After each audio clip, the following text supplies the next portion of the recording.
আসসালামু আলাইকুম ওয়া রাহমাতুল্লাহ। চলুন একটা ভিন্ন বিষয় নিয়ে আলোচনা করি। বিষয়টা হচ্ছে আমরা একটা ছবি দেখেছি। ছবিটা কি? এলন মাস্কের সাথে মোদির একটা কথা হয়েছে। বেসিক্যালি সৌজন্য বিনিময় মানে পারিবারিক কথাবার্তা বা এরকম একটা আলোচনা। সেখানে দেখা গেছে যেহেতু এটা হোয়াইট হাউসে হয়েছে, সুতরাং নরেন্দ্র মোদির সাথে যারা ছিল তারা হচ্ছে তার সফর সঙ্গীরা ছিল। আর মাস্কের সাথে যারা ছিল সেটা হচ্ছে তার ফ্যামিলির লোকজন ছিল, তার ওয়াইফ ছিল, তার বাচ্চারা ছিল এবং সে ছিল। সো এটা নিয়ে মোটামুটি আর কি নানা রকমের ট্রল হচ্ছে।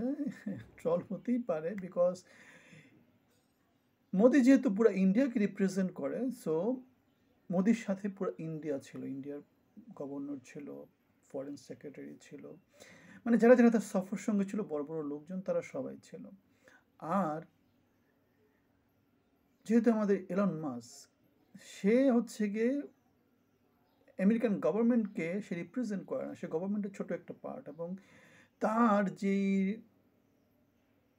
ডিপার্টমেন্ট, সেটাকে ডোজি বলা হচ্ছে, ডিপার্টমেন্ট অফ গভর্নমেন্ট এফিসিয়েন্সি, সেখানে লোকজন কাজ করে, পিচ্ছি পিচ্ছি লোকজন, 18 থেকে 20 বছরের ছোট ছোট লোকজন, 5-6 জন মনে হয়, ম্যাক্সিমাম হচ্ছে গিয়ে খুব বেশি পড়াশোনা করেনি, আম,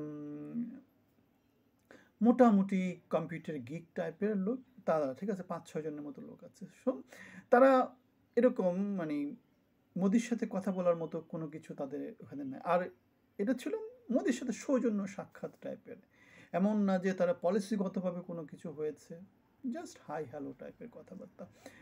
সো আমরা অনেকে হয়তো বা বলছি যে এখানে এলন মাস্ক মোদিকে অপমান করেছে। না, তেমন কিছু এখানে কিন্তু না, না, অপমান করার কি আছে এখানে? অপমানিত হওয়ারই বা কি আছে?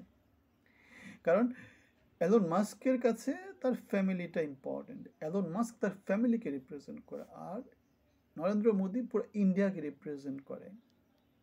এই তো নাকি আপনি আবার সেই ট্রলে বাসবেন? না, ট্রল যে মোদিকে অপমান করেছে এলন মাস্ক, মোদি সুদি, মোদি চা বিক্রেতা, বিস্তিওয়ালা, এইভাবে না, আমাদের অনলাইন জগতে এরকম অনেক কিছুই সামনে আসে। যেমন ওই যে আমাদের যেটা নিয়ে খুব কথা হচ্ছে যে বাংলাদেশকে ইন্ডিয়ার হাতে দিয়ে দিলাম, নানাজন নানা রকম ইন্টারপ্রিটেশন করছে, স্বাভাবিক, যার যার ইন্টারেস্ট অনুসারে, যার যার নলেজ লেভেল অনুসারে, যার যার ব্যাকগ্রাউন্ড অনুসারে কথাগুলো ওরকম করে আসবে। সো এখানে অবাক হওয়ার মতো কিছু নাই, কিন্তু আপনার মতামত আপনার মতামত। এখন দেখতে হবে যে মেজরিটির মতামতটা কি, ঠিক আছে? একজন মতামতে কিছু যায় আসে না, কথা ঠিক আছে না? আমি যে কথাটা বলছি সেটাতে কিছু যায় আসে না যদি 10 জন সেটাতে অ্যাগ্রি না করে, যদি 10 জনের মধ্যে 5 জন সেটাতে অ্যাগ্রি না করে। এটাই হচ্ছে গণতন্ত্র। যেমন এই যে বাংলাদেশের যে আওয়ামী লীগকে নিষিদ্ধ করার কথা বলা হচ্ছে, 5-6 জন লোক মিলে যদি আওয়ামী লীগকে নিষিদ্ধ করে দেয়, সেটা হচ্ছে স্বৈরতন্ত্র, সেটা প্যাসিজম হবে, ঠিক আছে?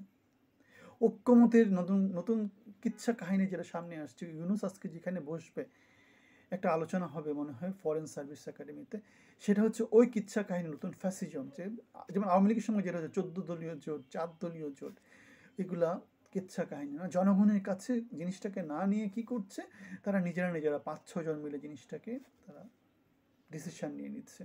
যেমন আমি একটা মনে হয় কার্ড দেখেছিলাম যেখানে মির্জা ফখরুল ইসলাম আলমগীর বলেছেন যে সংসদে আলোচনা করে আওয়ামী লীগকে নিষিদ্ধ করার ডিসিশন নিতে হবে। সেখানে আমি একটা কমেন্ট করেছিলাম, সংসদে হাসিনা সরকার একই কাজটাই করতো না? জনগণের রায় জনগণ দেবে, সংসদ না, এগুলো গণভোটের মাধ্যমে হওয়া উচিত, যেখানে মেজরিটি ভোটার তার চয়েসটা দেবে, জনগণের পার্টিসিপেশন আসবে। বাংলাদেশ যেহেতু গণতান্ত্রিক দেশ, বাংলাদেশ যেহেতু জনগণের দেশ, জনগণের যেহেতু সকল ক্ষমতার উৎস, সুতরাং ফরেন সার্ভিস একাডেমিতে বসে নিষিদ্ধ করে দিব, সংসদে বসে নিষিদ্ধ করে দিব, এগুলোর ঘোরতর বিরোধী। কিসের পক্ষে আছি? গণভোটের পক্ষে আছি, জেনারেল ইলেকশনের পক্ষে আছি, জনগণের পক্ষে আছি, মেজরিটির পক্ষে আছি।